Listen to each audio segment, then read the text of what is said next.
আসসালামু আলাইকুম প্রিয় দর্শক, স্বাগত জানাচ্ছি আমার দেশ ডেইজ ইভেন্টে। সাথে আছি আমি আরমান মুজাহিদ। শুরুতেই সংবাদ শিরোনাম। উপদেষ্টারা কি বিজ্ঞ লোকদের রাজনীতি শেখাতে চায়, প্রশ্ন রিজভির। জালেমরা পালিয়েছে, ইনসাফ প্রতিষ্ঠা হবেই, বললেন জামায়াত আমির। অন্তর্বর্তী সরকারের প্রতি বিশ্বব্যাংকের সমর্থন পুনর্ব্যক্ত। ইউক্রেন চুক্তি নিয়ে আলোচনায় প্রস্তুত ডোনাল্ড ট্রাম্প। সৌদি লীগ ছাড়ার গুঞ্জন নেইমারের। এবার বিস্তারিত। উপদেষ্টারা কি বিজ্ঞ লোকদের রাজনীতি শেখাতে চায়, প্রশ্ন রিজভির। বিএনপির সিনিয়র যুগ্ম মহাসচিব রুহুল কবির রিজভী বলেছেন, অন্তর্বর্তী সরকারের উপদেষ্টাদের মধ্যে কেউ কেউ রাজনৈতিক দল গঠনের চেষ্টা করছেন বলে শুনতে পাচ্ছি। তাহলে তো সরকারের নিরপেক্ষতা নিয়ে প্রশ্ন উঠবেই। মানুষ মনে করেন অন্তর্বর্তী সরকার কোনো একটা মাস্টার প্ল্যানের মধ্যে অন্তর্ভুক্ত রয়েছে। সকালে বনানী কবরস্থানে বিএনপির প্রতিষ্ঠাতা জিয়াউর রহমান ও সাবেক প্রধানমন্ত্রী খালেদা জিয়ার ছোট ছেলে আরাফাত রহমান কোকোর কবর জিয়ারত শেষে তিনি একথা বলেন। তিনি বলেন, অন্তর্বর্তী সরকার গঠনের পর থেকে দেখছি কোনো উপদেষ্টা বিএনপির ওপর এক ধরনের বিরূপ ধারণা নিয়ে প্রকাশ্যে কখনো কখনো অপ্রকাশ্যে বক্তব্য দিচ্ছেন।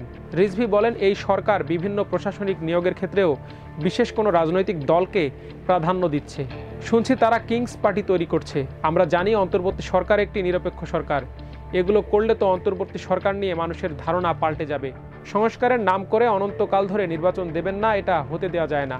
১/১১ ইস্যুতে বিএনপির এই নেতা বলেন, কিসের ভয় দেখান যে ১/১১-র পুনরাবৃত্তি হবে? উপদেষ্টারা কি বিজ্ঞ লোকদের রাজনীতি শেখাতে চায়? অন্তর্বর্তী সরকার গণতান্ত্রিক আন্দোলনের ফসল উল্লেখ করে রিজভী বলেন, জনগণের প্রত্যাশা ছিল এই সরকার তাদের জন্য কাজ করবে, কিন্তু জনগণ ভোট দিতে পারে না। আর আপনারা সংস্কার করেন, বলেন আগে সংস্কার পরে নির্বাচন। এ যেন শেখ হাসিনার প্রতিচ্ছবি। কারণ হাসিনা বলতেন আগে উন্নয়ন পরে গণতন্ত্র। জালিমরা পালিয়েছে, ইনসাফ প্রতিষ্ঠা হবেই, বললেন জামায়াত আমির। বাংলাদেশ জামায়াত ইসলামীর আমির ডাক্তার শফিকুর রহমান বলেছেন, জালেমরা পালিয়েছে, ইনসাফ প্রতিষ্ঠা হবেই। সকালে কুড়িগ্রাম সরকারি কলেজ মাঠে জেলা জামায়াতের কর্মী সম্মেলনে তিনি প্রধান অতিথির বক্তব্যে একথা বলেন।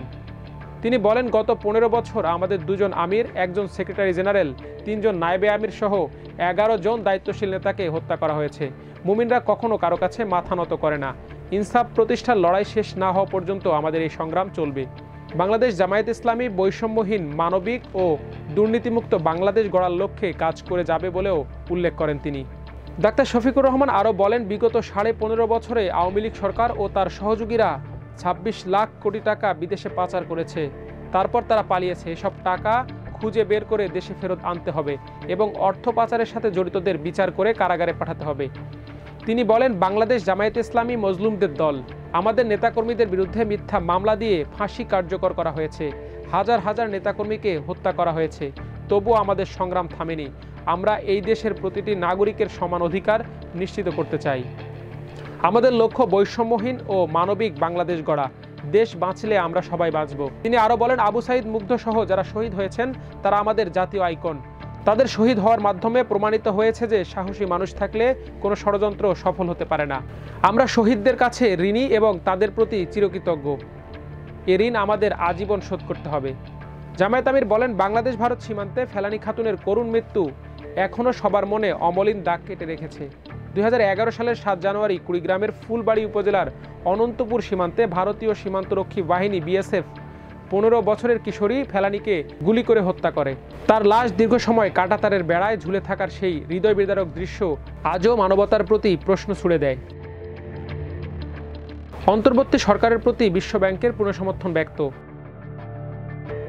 বিশ্বব্যাংকের ব্যবস্থাপনা পরিচালক আন্না বিয়ার্দে বাংলাদেশ পুনর্গঠনে অন্তর্বর্তী সরকারের প্রতি বৈশ্বিক ঋণদাতা প্রতিষ্ঠানটির সমর্থন পুনর্ব্যক্ত করেছেন। সুইজারল্যান্ডের দাভোসে বিশ্ব অর্থনৈতিক ফোরামের বার্ষিক সম্মেলনের ফাঁকে আন্না বিয়ার্দে প্রধান উপদেষ্টা অধ্যাপক ডক্টর মোহাম্মদ ইউনুসের সাথে সাক্ষাৎকালে এ সমর্থন ব্যক্ত করেন। প্রধান উপদেষ্টার উপপ্রেস সচিব আবুল কালাম আজাদ মজুমদার বার্তা সংস্থা বাসসকে এ তথ্য জানান। বিশ্বব্যাংকের ব্যবস্থাপনা পরিচালক আন্না বিয়ার্দে অধ্যাপক ইউনুসকে উদ্দেশ্য করে বলেন, আমি আমাদের সমর্থন প্রকাশ করতে চাই।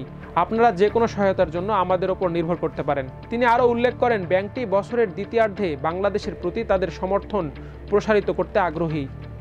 আলোচনায় তারা জুলাই বিপ্লব, অন্তর্বর্তী সরকারের সংস্কার কর্মসূচি এবং দেশের অর্থনীতির বর্তমান পরিস্থিতি নিয়ে আলোচনা করেন। এবার আন্তর্জাতিক প্রসঙ্গ। ইউক্রেন চুক্তি নিয়ে আলোচনা করতে প্রস্তুত ডোনাল্ড ট্রাম্প। ইউক্রেনের president Volodymyr Zelensky Russia Ukraine যুদ্ধের সমাধানের জন্য চুক্তিতে আসতে প্রস্তুত বলে জানিয়েছে মার্কিন প্রেসিডেন্ট ডোনাল্ড ট্রাম্প। তিনি বলেন একটি চুক্তির জন্য আলোচনা করতে প্রস্তুত। তিনি এমন একজন যিনি অনেক সৈন্য হারিয়েছেন এবং রাশিয়াও অনেক সৈন্য হারিয়েছে। আমি মনে করি পুতিনের একটি চুক্তিতে আসা উচিত। রাশিয়ার ওপর নিষেধাজ্ঞা পুতিনকে আলোচনায় বসতে বাধ্য করবে কিনা এমন প্রশ্নের জবাবে তিনি বলেন, আমি জানি না। ট্রাম্প বলেন রাশিয়ার চুক্তি করা উচিত, তারা সম্ভবত একটি চুক্তি করতে চায়।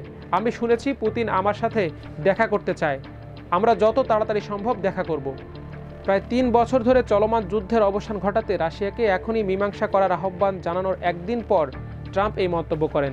তিনি সতর্ক করে দিয়ে বলেন, চুক্তিতে পৌঁছাতে না পারলে রাশিয়ার ওপর উচ্চ কর, শুল্ক, নিষেধাজ্ঞা আরোপ করা হবে। এদিকে ক্রেমলিন জানায় ওয়াশিংটনের বক্তব্য তারা নিবিড়ভাবে পর্যবেক্ষণ করছে। তারা ট্রাম্পের ক্ষমতার প্রথম মেয়াদের মতো এবারও ট্রাম্প ও পুতিনের মধ্যে সম্মানজনক সংলাপের জন্য প্রস্তুত রয়েছে। সবশেষ খেলাধুলা, সৌদি লীগ ছাড়ার গুঞ্জন নেইমারের। ESPN সূত্রে জানা গেছে ব্রাজিলিয়ান তারকা জানুয়ারিতে তার শৈশবের ক্লাব সান্তোসে ফিরে যাওয়ার জন্য চুক্তি বাতিল করার চেষ্টা করছেন। 32 বছর বয়সী নেইমার জুলাইয়ে ফ্রি এজেন্ট হয়ে যাবেন। এছাড়াও যুক্তরাষ্ট্রের মেজর লিগ সকারের কিছু দলেরও লক্ষ্যবস্তু তিনি। তবে নেইমার সম্ভবত স্বদেশি ক্লাব সান্তোসকেই প্রাধান্য দেবেন। 2003 সালে 11 বছর বয়সে সান্তোসে যোগ দিয়েছিলেন নেইমার। খেলেছেন 2013 সাল পর্যন্ত 10 বছর। এরপর বার্সেলোনা, পরে PSG হয়ে আল হিলালে আসেন ব্রাজিলিয়ান সুপারস্টার। নেইমারের ব্রাজিলে ফিরে আসার সম্ভাবনা নিয়ে উচ্ছ্বাস প্রকাশ করেছেন জাতীয় দলের 2 সতীর্থ রাফিনহা ও ভিনিসিয়াস জুনিয়র। বার্সা তারকা রাফিনহা সম্প্রতি TNT স্পোর্টসকে দেয়া এক সাক্ষাৎকারে বলেন, হাই লেভেলের প্রতিদ্বন্দ্বিতার জন্য নেইমারের ফিরে আসা উচিত, আমাদের সবার জন্য ভালো হবে। ব্রাজিলিয়ান লিগ এখন বেশ উচ্চমানের এবং আমি মনে করি এটি তার জন্য আদর্শ স্থান। মাদ্রিদ ফরওয়ার্ড ভিনিসিয়াস জুনিয়র বলেন, সান্তোসই তার জন্য সঠিক জায়গা, কারণ এটাই তার ঘর। তিনি এখানে অনেক খেলেছেন। নেইমারের মতো একজন খেলোয়াড় ব্রাজিলে থাকা অত্যন্ত গুরুত্বপূর্ণ। নভেম্বরে হাঁটুর চোটের কারণে মাঠের বাইরে চলে যাওয়া নেইমার গত বছরে ইনজুরির কারণে খেলতে পারেননি। আল হিলালে যোগ দেওয়ার পর থেকে 7 ম্যাচে 1টি গোল করেছেন।